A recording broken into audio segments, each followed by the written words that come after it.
Bienvenue à vous tous. Aujourd'hui, je m'entretiens avec le directeur général de la Coop funéraire des Deux-Rives, M. David Aymon. Ils sont un partenaire hors dans notre groupement des gens d'affaires depuis les tout débuts. J'aimerais vous parler un peu de ces partenariats. Vous avez ici sur ma droite le roll-up.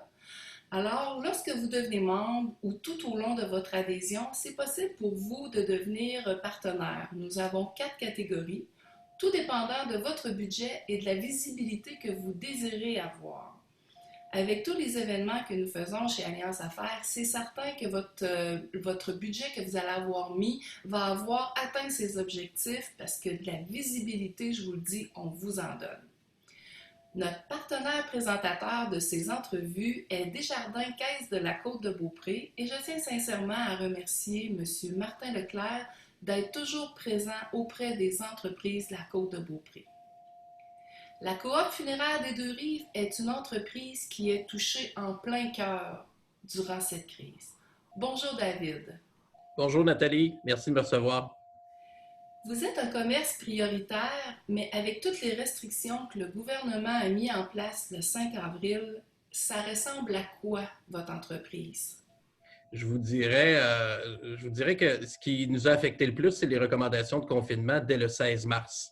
OK. Alors pour nous, dès le 16 mars, il a fallu s'ajuster très rapidement parce que euh, l'interdiction de rassemblement affectait ou impactait directement nos opérations principales qui sont d'organiser des événements funéraires pour les endeuillés et leur permettre de se rassembler dans un lieu pour honorer la mémoire d'un proche qui est décédé. Alors, dès le 16 mars et les quelques jours avant aussi, on entendait qu'il allait y avoir des resserrements au niveau de la capacité des entreprises à tenir des rassemblements ou même à opérer. Et il a fallu réagir rapidement pour informer notre clientèle, informer les familles qui avaient déjà planifié des funérailles les jours et les semaines qui suivaient qu'elles étaient suspendues et commencer à adapter nos façons de faire à l'interne, notamment commencer à rencontrer les familles par téléphone parce qu'on s'est rendu compte effectivement qu'en étant une entreprise de commerce essentiel, il y a une partie de nos opérations qui étaient suspendues, mais il y en a une autre partie qu'il ne fallait surtout pas suspendre. Les gens, malgré la pandémie, le confinement, il y a des décès qui continuent de survenir. Alors, c'est important qu'on aille prendre en charge la dépouille pour la rapporter dans nos locaux et qu'on puisse veiller à sa disposition, la crémation, l'inhumation, dans les jours et les semaines qui suivaient. Là, ça vous a amené à faire plusieurs changements. Comment vous vivez ça à l'intérieur de votre entreprise? Ben, j'ai eu la chance et j'ai la chance de compter sur une équipe de gestion extrêmement chevronnée, compétente et experte dans chacun de leurs domaines, qui jouissent quand même d'un bon leadership auprès des employés qui sont sous leur supervision.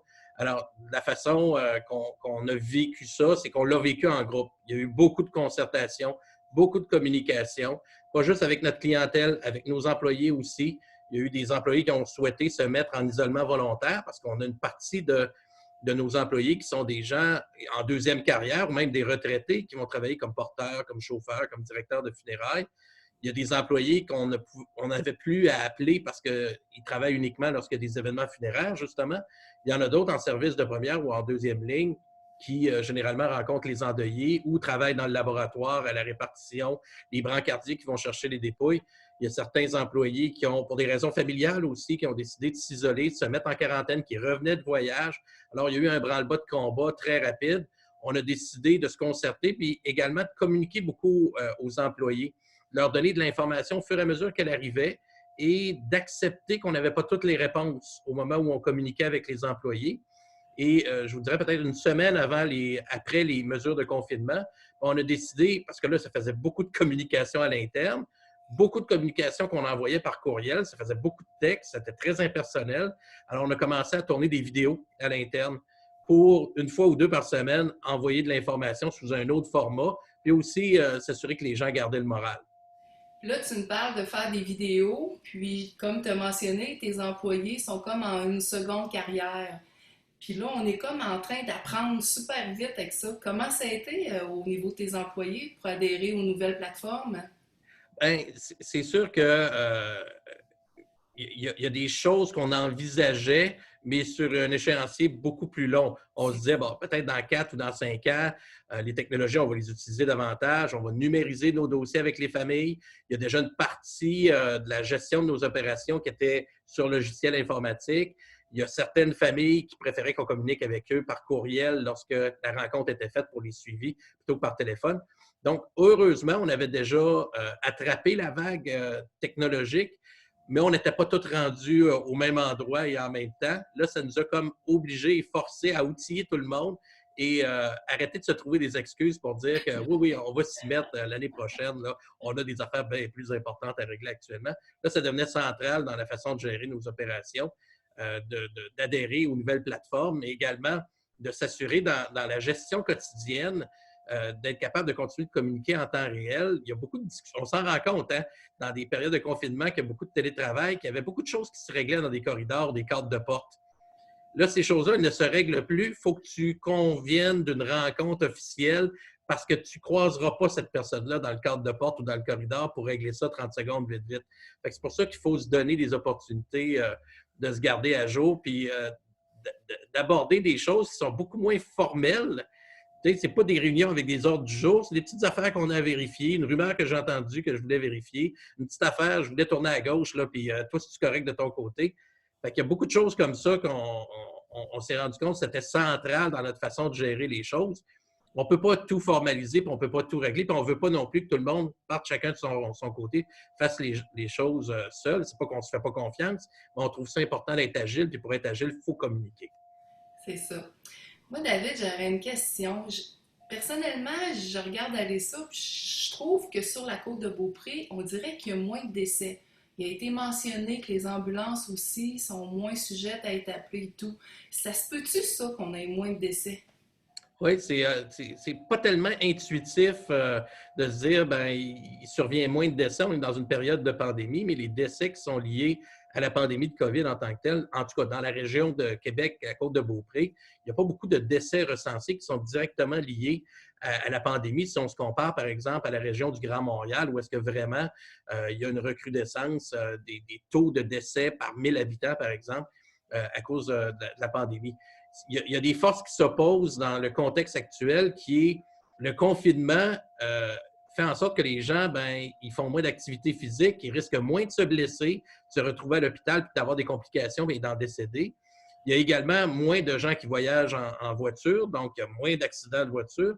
Il y a également moins de gens qui rentrent en contact les uns avec les autres. Alors, la grippe saisonnière, par exemple, la grippe du printemps, que généralement, on a au moins 2-3 personnes dans notre famille qui nous la donnent dans le temps de Pâques. Bien là, cette année, il n'y a pas personne qui se transmet la grippe. Alors, il n'y a pas de complications, il n'y a pas personne qui se ramasse avec une pneumonie à l'hôpital.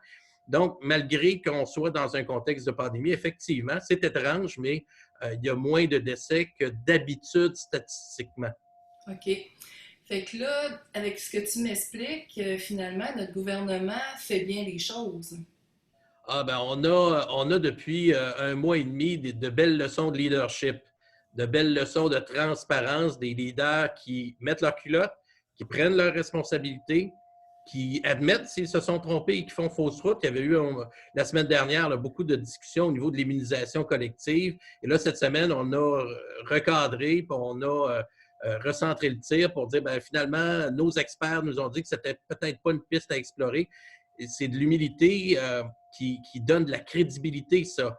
Alors, en tout cas, moi, je suis fier d'être québécois, puis je suis fier d'avoir un gouvernement provincial qui est exemplaire dans son leadership, dans sa transparence, dans sa capacité à donner de l'information, à admettre que certaines informations, il ne l'a pas et qui n'est pas en mesure de se prononcer et qui est capable de répondre aux questions difficiles. On le voit au point de presse, là, il y a des questions qu'on pourrait vasouiller là, puis donner une réponse politique là, qui n'est pas vraiment une réponse, mais on se commet. Des fois, on se commet pour dire qu'on n'en donnera pas de réponse parce que ça serait risqué de donner une réponse à peu près puis qu'on n'est pas outillé pour le faire. Vraiment, là, on a de belles leçons de leadership comme gestionnaire d'une entreprise aussi. C'est sûr que M. le premier ministre Legault, c'est quelqu'un qui vient du monde des affaires, donc il y a une expérience là-dedans, c'est pas un politicien de carrière. Puis on le voit, là, que c'est quelqu'un qui a le goût, qui est orienté résultat, qui a le goût d'arriver quelque part, mais pas d'y arriver seul, qui a le goût d'y arriver avec tout le monde. Donc, il y a un leadership et une communication qui est vraiment exemplaire. C'est beau à voir aller, malgré tout. David, comment crois-tu qu'on va sortir de cette crise? C'est drôle parce que je ne sais même pas si on va vraiment en sortir parce que ça va peut-être devenir une nouvelle réalité. Ça va peut-être devenir l'équivalent de notre grippe saisonnière qui va revenir une fois par année. Le virus va peut-être muter. Il va peut-être falloir vivre avec ça. On voyait depuis 15-20 ans dans la culture asiatique des gens qui se promènent avec des masques quand ils ont la grippe parce que la densité de population fait en sorte qu'on est collés les uns sur les autres. Puis il y a une espèce de responsabilisation qu'on prend. Alors, la distanciation sociale naturelle, le fait de se protéger, d'être un peu plus responsable par rapport à ça, c'est peut-être des choses qu'il va falloir intégrer dans notre vie de tous les jours. Faudra faire en sorte que ça ne devienne pas une paranoïa perpétuelle. Il va falloir apprendre à le gérer. Peut-être que ça ne disparaîtra jamais entièrement. Puis si ce n'est pas ça, ça va être autre chose. Il y a de la résistance aux antibiotiques qu'on a vu arriver depuis plusieurs années. Donc, comme les changements climatiques, ben, les risques de pandémie, ça va peut-être faire partie de notre portrait. Il faut s'assurer d'ajuster notre vie pour ne pas se positionner en victime pour l'éternité. Il faut prendre nos responsabilités, il faut adapter, entre autres, nos modèles d'affaires à la nouvelle réalité. Puis la meilleure façon de le faire, ben, c'est d'écouter. D'écouter ce que les gens ont comme préoccupation, comme peur, comme angoisse, les adresser de front, pas les court-circuiter en se disant on va se boucher les yeux et les oreilles puis ça va disparaître tout seul. Faut se mettre en mouvement, mais de façon constructive. L'anxiété, ben, c'est le fait de ruminer, de repasser sans cesse les mêmes choses, puis des choses souvent sur lesquelles on n'a pas de contrôle. Ça, c'est comme les gens qui sont fâchés après la température, là. Ben, tu peux décider de fâcher contre la température ou de te prendre un parapluie puis de la gérer, la température. Fait que je pense que c'est un peu cette position-là, cette posture-là qu'il va falloir avoir comme être humain de façon générale, mais également comme entrepreneur. Alors, j'aimerais avoir ton pouls. Comment ça va avoir transformé ton entreprise? Bien, c'est sûr qu'il y a un grand danger actuellement qu'on perçoit parce qu'on est une coopérative qui n'est pas à but lucratif, parce qu'on est vraiment orienté sur des valeurs importantes. On a vraiment un trio de mission, vision, valeurs très fort sur lesquels on vient de travailler là, en planification stratégique avec notre conseil d'administration. Et c'est des choses qu'il ne faut pas perdre de vue. On est là pour pas juste vendre un service ou un produit, on est là pour accompagner des gens qui vivent quelque chose de très, très difficile, qui est un deuil. Et là, depuis 1 mois et demi, on leur dit, ben, on met ça sur pause, on le suspend, puis on le reporte dans le temps, puis vous vivrez ça plus tard. Un deuil, ça ne se met pas en pause. Alors, nous, on sent qu'il y a vraiment une préoccupation très, très forte de santé psychologique. Les rituels dans l'expérience humaine ont une importance fondamentale. Quand je me marie, je fais pas ça tout seul dans le sous-sol chez nous. Quand je baptise mon enfant, je fais pas ça au chalet tout seul avec ma blonde. Je fais ça en groupe parce que l'expérience de groupe, c'est ce qui nous définit comme être humain. Donc là, il faut faire attention, faut s'assurer que les gens qui se disent ben là, mon travail de deuil, je l'ai amorcé, je suis en train de passer au travers, je m'adapte à ce changement-là d'avoir perdu un proche. Et il faut faire attention que les gens ne se disent pas, ben, je n'ai pas fait de funérailles, puis je suis encore en vie, puis j'ai encore ma santé mentale, donc ce n'est pas important de faire des funérailles. On le sait d'expérience qu'il ne faut pas escamoter un deuil, c'est des choses qu'on accumule, puis ça va sortir ailleurs plus tard, burn-out, dépression. C'est important qu'il y ait un rituel. Alors là, on essaie d'outiller depuis plusieurs semaines les familles à cheminer au travers de leur deuil. Peut-être qu'au retour de la crise, quand on va permettre les rassemblements, ça va faire 3, 4, 5, 6 mois que le décès s'est produit. Peut-être que les familles n'auront pas le goût de faire des grosses funérailles traditionnelles puis inviter les parents et amis puis se remettre là-dedans. Fait qu'il va falloir leur permettre de saisir toutes sortes d'opportunités, quand même qu'il y ait un rituel pour laisser aller, pour laisser partir, pour s'adapter, pour passer à autre chose, pas oublier la personne décédée, mais l'intégrer différemment, puis qu'il y ait une cassure, qu'il y ait un événement dans le temps et dans l'espace qui leur permette d'intégrer cette nouvelle réalité-là. Et c'est pour nous le gros changement, puis on pense déjà à ça. Comment est-ce qu'on va être capable de les accompagner là-dedans? Parce que là, on ne sera plus avec la recette traditionnelle. On s'en va à l'église, pas au cimetière, 3, 4 prières, puis c'est beau, il est rendu au paradis. Ça ne marche pas comme ça, là. Les gens vont être vraiment dans un état d'esprit qui est différent. Et déjà, les familles qui, depuis le 16 mars, ont suspendu les funérailles, depuis la semaine passée, nos conseillers les rappellent une par une pour voir comment ça va, leur proposer des ressources de soutien au deuil téléphonique, des outils de rituels qu'on a sur notre site web, mais également pour voir comment vous envisagez ça dans le futur. Il y a des marchés ailleurs au Québec où est-ce que les funérailles retransmises par le web, par Internet, une cérémonie, il y a des gens qui trouvent ça intéressant. Les membres qu'on a recontactés disent, nous autres, on aimerait ça que les gens se réunissent physiquement. Avoir un célébrant tout seul dans une salle à côté d'une urne qui va nous faire une célébration, ce n'est pas l'expérience qu'on cherche. Alors, on écoute et on va essayer de proposer aux gens, au fur et à mesure que le déconfinement va avancer, alors, ça ne sera peut-être pas des gros rassemblements qui vont être possibles, mais peut-être qu'à certains moments, il y a des familles qui vont dire « OK, ça nous satisfait. Il va falloir être prêt comme employé, comme gestionnaire. Quand les familles vont être prêtes, il va falloir les écouter puis se mettre à leur service. Ce n'est pas le temps de nous d'avoir de la résistance au changement et de dire d'habitude, ce n'est pas comme ça qu'on fait ça. Il va falloir être prêt. » Oui, c'est sûr que votre entreprise est vraiment en plein changement. Puis comme tu dis, l'énergie de la gang, là, souvent, Alliance Affaires, c'est dans des affaires festives, mais c'est incroyable, peu importe l'événement qu'on a, si on est 20, 25, 30, il y a vraiment une belle énergie. Puis on a besoin de cette énergie-là pour être propulsé en avant. Puis là, dans un cas de deuil, c'est vraiment des situations qui sont incroyables là, dans ces moments-là. Puis pour conclure, David, moi, il y a vraiment quelque chose qui me touche dans tout ce qu'on vit avec les décès, c'est quand la personne qu'on aime est à l'hôpital, puis qu'on n'a pas le droit d'être auprès d'elle. Ça doit vous être vraiment parlé parce que depuis qu'on est au monde, on sait qu'on va être accompagné dans notre départ, comme tu dis, au paradis, puis que là, aujourd'hui, tu vois la personne que tu aimes, puis tu peux pas être à côté d'elle. Ça, vous devez avoir tout qu'un travail à faire là-dedans, là. C'est très difficile pour les familles, mais c'est difficile aussi pour les employés qui essaient d'accompagner ces endeuillés-là, qui, même s'ils sont professionnels, même s'ils ont de l'expérience, on ne peut pas s'empêcher de partager une certaine douleur avec les familles parce qu'on en est témoin et on aimerait ça les aider. Les familles se sentent coupables de ne pas avoir accompagné la personne qui a fini par décéder, mais avant son décès, de ne pas avoir été en mesure de l'accompagner correctement. Et c'est pour ça que en respect des directives du gouvernement, en respect de la distanciation sociale et du confinement, on permet quand même un type d'activité qui est de revoir la dépouille une dernière fois. Si ça n'a pas été possible à l'hôpital, si ça n'a pas été possible au CHSLD, si la personne n'est pas décédée du COVID, bien évidemment, mais même si elle est décédée du COVID, il y a des règles très, très strictes. Il est possible de revoir la dépouille une dernière fois. Et ça se fait dans nos locaux, à notre centre administratif à Québec, dans une salle qui est attenante au laboratoire sous la supervision d'un thanatopracteur. Et on fait entrer une seule maisonnée à la fois dans le bâtiment. Et la maisonnée ressort, puis il y a une autre maisonnée qui peut rentrer. On peut laisser quelques minutes à chaque groupe, mais on s'assure que personne est mélangé en quelque sorte.